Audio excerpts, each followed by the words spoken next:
Salut, aujourd'hui une petite vidéo pour vous montrer comment on démonte l'autoradio dans une Mini Cooper R56. Alors c'est une finition JCW mais c'est la même chose pour toutes les R56. Il y a pas mal de démontage, donc d'où cette vidéo qui va vous éviter certainement de vous faire des petites bêtises. Allez, on est parti. Pour commencer, on va enlever deux caches qu'il y a ici et ici. On dirait des éléments de ventilation, mais en fait c'est des caches.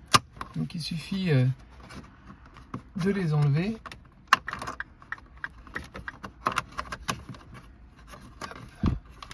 Voilà, vous pouvez le faire à la main, vous pouvez vous aider d'un petit outil, éviter le tournevis, hein, ça a tendance à marquer les plastiques. Et pareil de l'autre côté. Et à l'intérieur, vous allez avoir une vis. Je ne sais pas si on va la voir. Au fond, vous avez une vis en tournevis Torx T20. Donc il va falloir enlever la vis qu'il y a de chaque côté, ici et ici. Afin d'éviter de perdre les vis et qu'elles ne tombent dans le tableau de bord, je vous conseille d'utiliser un tournevis avec l'embout magnétisé. Si vous n'avez pas, alors évidemment vous pouvez en acheter, mais vous pouvez également acheter ce genre de petit appareil, de petites choses, là ça se trouve sur internet. C'est un magnétiseur démagnétiseur, vous avez une partie magnétise, une partie démagnétise et il suffit de mettre son tournevis et de le tourner. Et maintenant, il est magnétisé. Sous-tendu bien sûr que l'embout soit en métal, mais bon, les tournevis en plastique, c'est pas très efficace. Et inversement, vous pouvez le démagnétiser ici. Et là, ça démagnétise. Donc là, le but, c'est de le magnétiser. Et maintenant, je vais pouvoir enlever ces deux vis.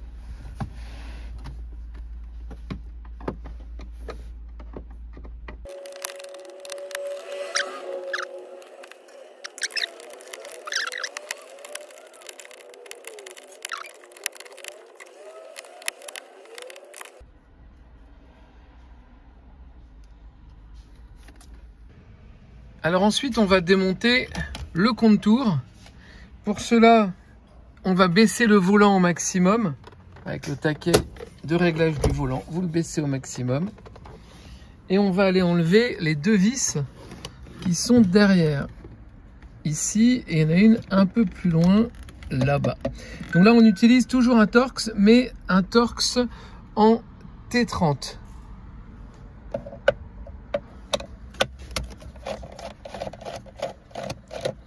Pareil de l'autre côté, je vous filme pas ça, c'est pas très utile. Une fois qu'on a enlevé ces deux vis, ça s'en va tout seul. Alors, vous pouvez le débrancher, mais c'est pas nécessaire. Le but étant de libérer l'accès à ce cache plastique qui est clipsé, puisqu'il y a des vis qui se cachent derrière. Donc, il va falloir tirer dessus avec un outil ou avec les mains pour le démonter complètement.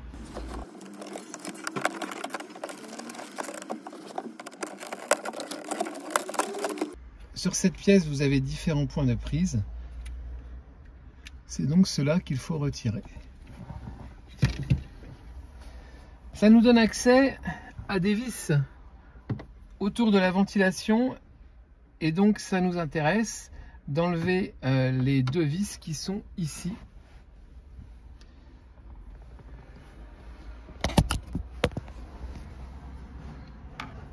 Donc on va enlever celle-là.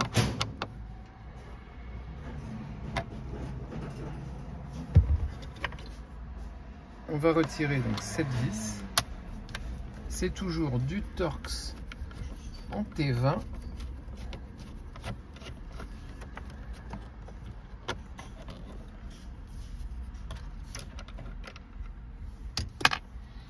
Et celle-là.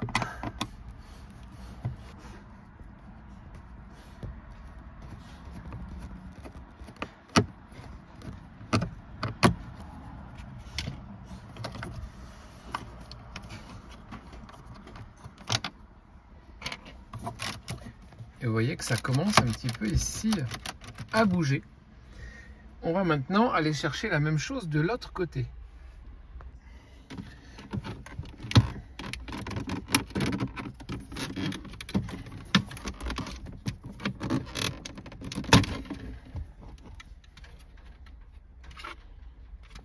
Même principe.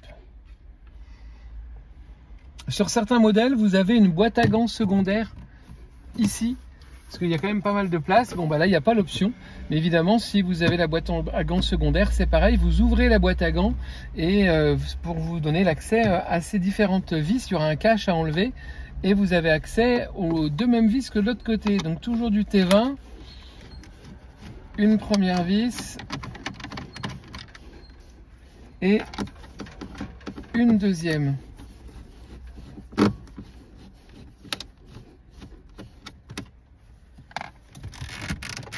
Ça commence à être mieux. On va maintenant pouvoir enlever toute cette partie-là, puisqu'on a enlevé deux vis ici, deux vis là et les deux ici. Il suffit de prendre, de tirer gentiment. Et voilà.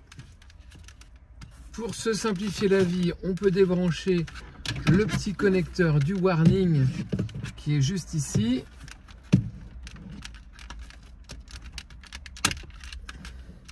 Alors pour le remontage, puisqu'on va pas faire de vidéo remontage, mais petite astuce, faites bien attention quand vous remettez ça en place, ne forcez pas comme une brute. Ces pattes ici doivent se glisser de bonne manière. Si vous les mettez pas où il faut, eh ben vous n'arriverez jamais à reclipser le cadre. Donc il va falloir bien les positionner et après venir remettre le bas. Je vais vous montrer en vidéo exactement où ça doit passer. Alors, j'espère qu'on va réussir à voir. Je vais mettre un petit peu de lumière.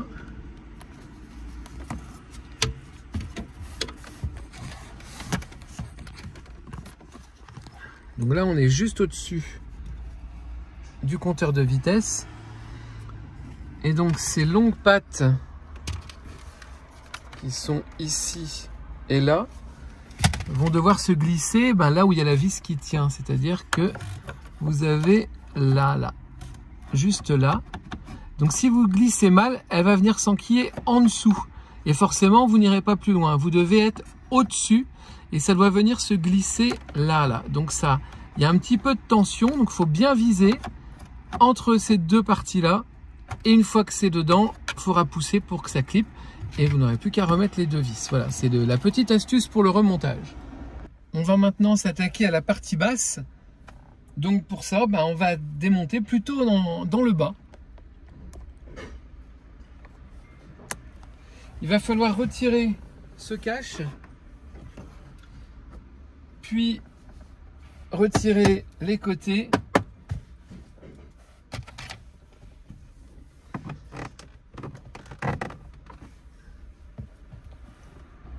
Nous voici donc en dessous du volant et vous allez avoir 3 vis à défaire, toujours en Torx T20.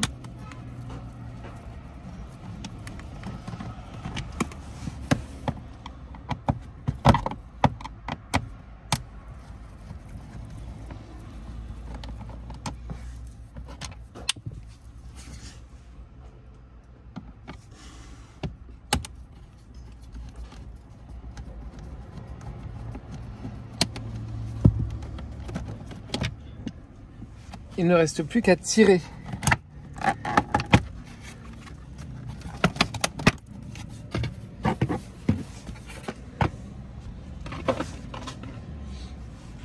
Une fois que c'est fait, on va s'attaquer à cet élément-là.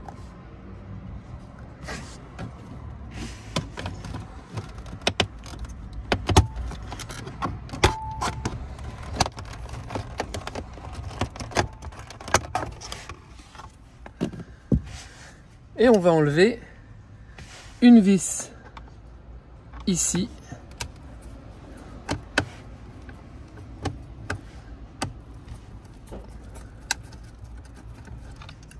Et celle au-dessus.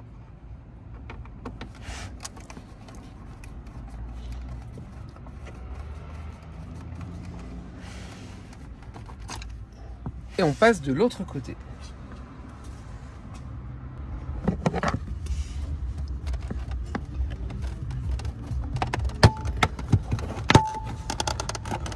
Alors là, il faut ouvrir la boîte à gants, sinon il n'y a pas assez de souplesse pour le clip du haut.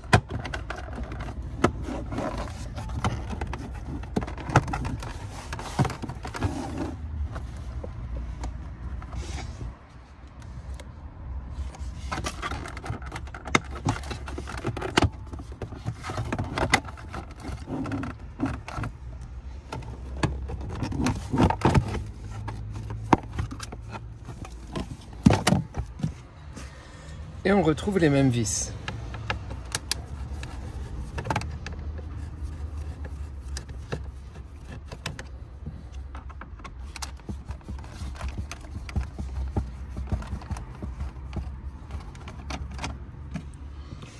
Et maintenant on passe ici, dans le creux.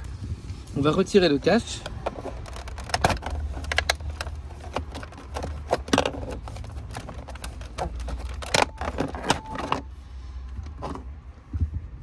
Et on va retirer une seule vis, celle-ci. Et là on est sur un T30. Elle est un petit peu plus ferme que les autres.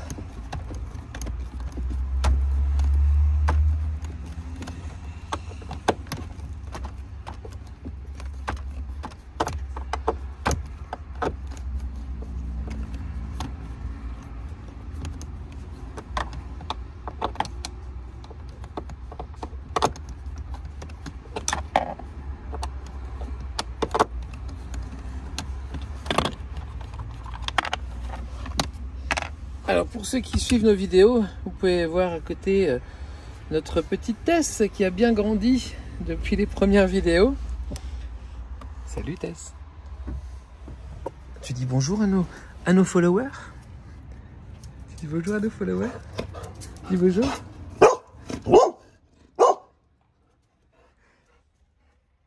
C'est bien, elle est polie. Et maintenant on va pouvoir retirer ce cache, puisqu'on a enlevé toutes les vis. On va tirer gentiment dessus.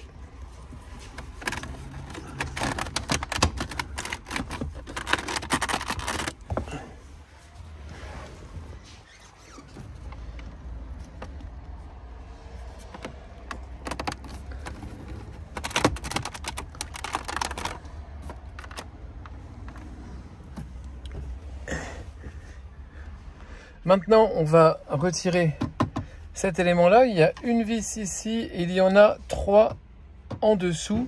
Et là, on va pouvoir le dégager. Voilà, j'ai enlevé. Alors, c'est pas nécessaire de le retirer totalement, c'est pour donner un petit peu de souplesse parce que ça peut accrocher un petit peu dans cet angle-là. Là, c'est pas nécessaire. En général, ça passe. Si jamais vous voyez que ça passe pas bien, mais normalement, ça passe juste pile poil. Bon, vous pouvez toujours démonter ça, mais bon, c'est des vis ici, en dessous également. C'est pas forcément nécessaire. Maintenant, je prends ici, je tire un petit coup sec et ça va partir.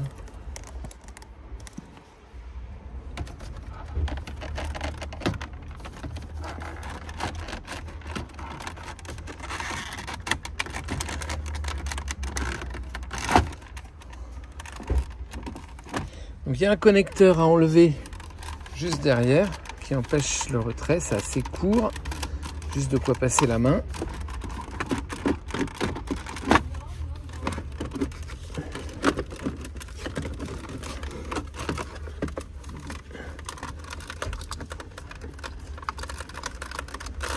Et voilà, vous avez maintenant accès au bloc lecteur. Donc pour le défaire, une vis Torx ici et une autre ici.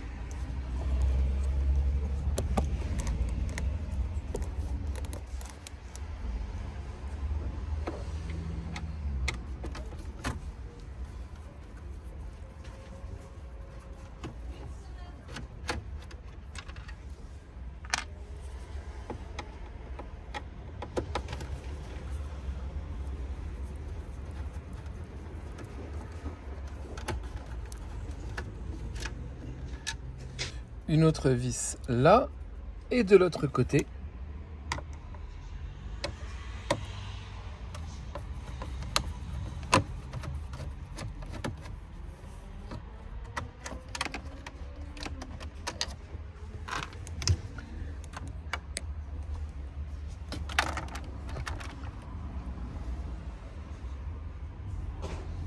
Vous allez devoir quand même enlever cette partie-là.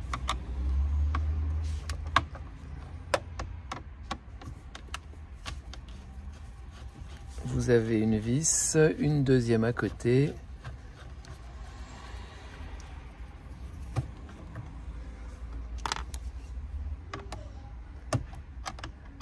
Un peu moins pratique d'accès celle-là. Et ensuite vous avez des vis en dessous. Donc je vais poser le téléphone parce que là c'est pas pratique. Une fois les vis enlevées, ça se défait tout seul. Et on va pouvoir enlever cette autre vis juste là.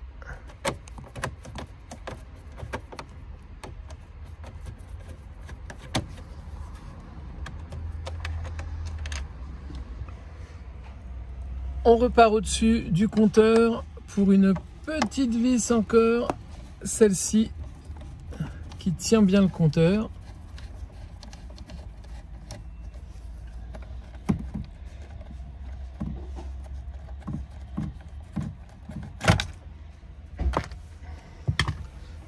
Et maintenant, on peut retirer l'ensemble.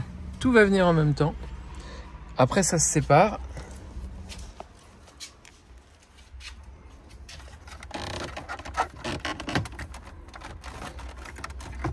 Là, vous avez l'ensemble autoradio compteur, donc il suffit de défaire les connectiques à l'arrière et on va pouvoir enlever tout ça.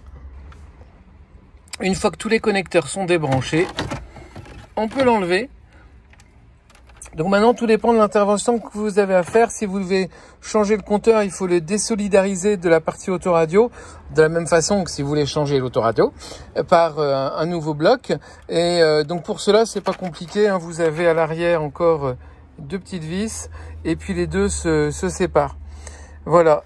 Et vous pouvez faire votre intervention. Donc nous ici, on va installer un kit main libre. Donc on avait besoin d'accéder à la connectique alimentation et départ autoradio vers les enceintes qui se situent ici. On va pouvoir maintenant brancher notre faisceau, passer notre boîtier. On va partir plutôt vers la boîte à gants parce que on a de la place ici, hein, sur cette boîte à gants secondaire qui n'est pas disponible sur ce véhicule là. Et on va pouvoir après s'amuser à faire toute l'opération dans le sens inverse.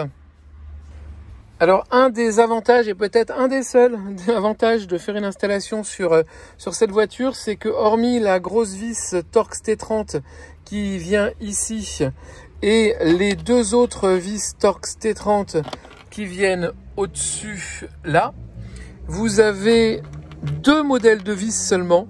La petite vis grise là qui va venir entre autres, voilà, j'ai perdu le clip, hop, qui va venir entre autres fixer le compteur. Et puis après, toutes les autres vis, elles sont toutes pareilles. Vous ne pouvez pas vous planter, vous pouvez les intervertir, ça n'a aucune conséquence. Donc ça, c'est quand même pas mal. Si on n'est pas très ordonné et qu'on n'a pas pensé à faire un tri sélectif des vis, c'est à peu près tout pareil. Voilà, c'est la fin de ce tuto sur le démontage d'un autoradio sur une Mini Cooper R56. J'espère que ça vous aura été utile. Ne perdez pas les vis, prenez votre temps et vous ne casserez rien. C'est quand même complexe, mais c'est assez bien foutu. À très bientôt pour une nouvelle vidéo tuto. Abonnez-vous à la chaîne si vous en voulez d'autres. Salut!